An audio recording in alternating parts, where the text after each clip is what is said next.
Hola parceros, en esta ocasión les vengo a hablar de la selección Colombia sobre lo bueno, lo malo y lo feo de la fecha triple de las eliminatorias al Mundial de Qatar 2022.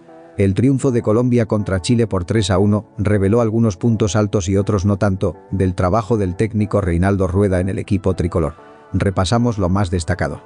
Lo bueno. Cuentas equilibradas. Más allá de si los puntos son de oro o no, la única verdad de los 3 últimos partidos de eliminatorias la dice la tabla de posiciones. Colombia es quinta, sigue fuera de la zona de clasificación directa y sus rivales, esta vez, no ayudaron, sino que jugaron para sus propios intereses. Colombia es quinta, con 13 unidades. Pero aquí está la buena noticia. Ya igualó a Ecuador, dueño de la última plaza directa.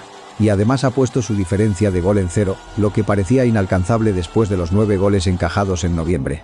Sigue siendo la peor diferencia en el top 5, Uruguay tiene más 3 y Ecuador más 5, gracias a los 6 que le hizo al equipo de Queiroz, pero mejora no tener saldo negativo y es un empezar de nuevo cuando falta más de la mitad de la clasificatoria. Mejoró la lectura.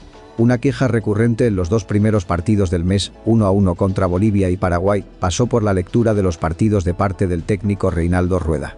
Fue difícil entender la necesidad de quemar a Cuadrado y Díaz en la altura de La Paz o de usar a Roger Martínez por la banda, por mencionar solo un par de casos. Pues bien, esta vez el DT se arriesgó contra Chile y le salió todo.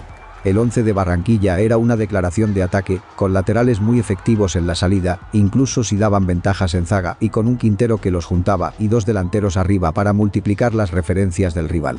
Y cuando el juego se complicó entendió el agotamiento de Cuadrado haciendo la banda y le puso a Muñoz, el bloqueo de Borré y el cambio por Martínez, el cansancio del 10 y el ingreso de Falcao. Los indiscutibles. Después de la victoria contra Chile quedó claro que Ospina no necesita rodaje para ser el arquero fijo, que con el debutante Cuesta y Murillo hay alternativas, sin Mina y Davinson, a pesar de su experiencia, no llegan bien, que nunca sobre un 10, menos uno con lectura y pase preciso, como Quintero. Y que, en ataque, salvo causa de fuerza mayor, no puede ser suplente un talentoso como Luis Díaz y que debe ser el presente. El dato no es un dato menor para la selección Colombia. Ese triunfo sobre Chile en el camino a Qatar 2022 también es un desahogo. Luego de 25 años, dicho rival se había convertido en un problema, llevaba 4 eliminatorias consecutivas sumando en territorio colombiano. Al finalizar el partido esto comentó Arturo Vidal. Acá es un infierno jugar y estos 3 partidos a nosotros nos mataron.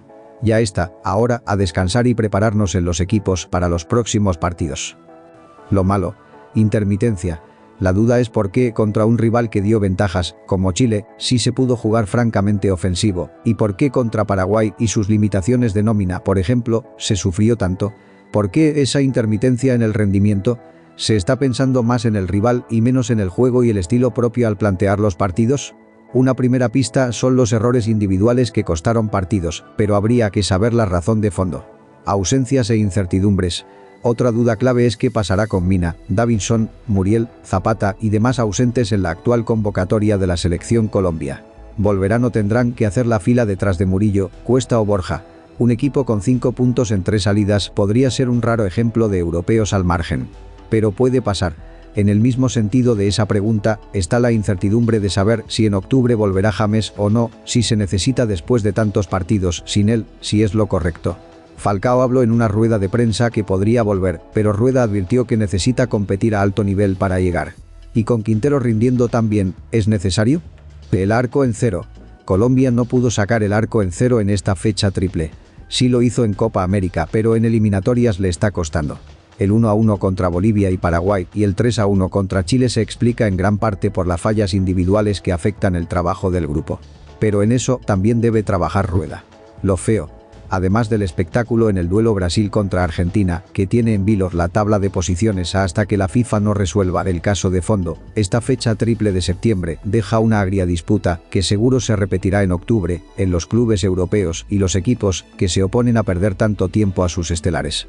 A Davinson, por ejemplo, dicen que le darán una sanción, seguramente económica, por el viaje, igual que a los argentinos que viajaron sin autorización. Al final son los jugadores los que acabarán pagando por el pulso entre los clubes y la FIFA. ¿Y ustedes qué piensan de esta triple jornada de la selección Colombia? Comenten amigos. También suscríbete si aún no lo has hecho y si te gustó el video dale me gusta y compártelo, que me ayudaría muchísimo. Sin más que decir, hasta la próxima.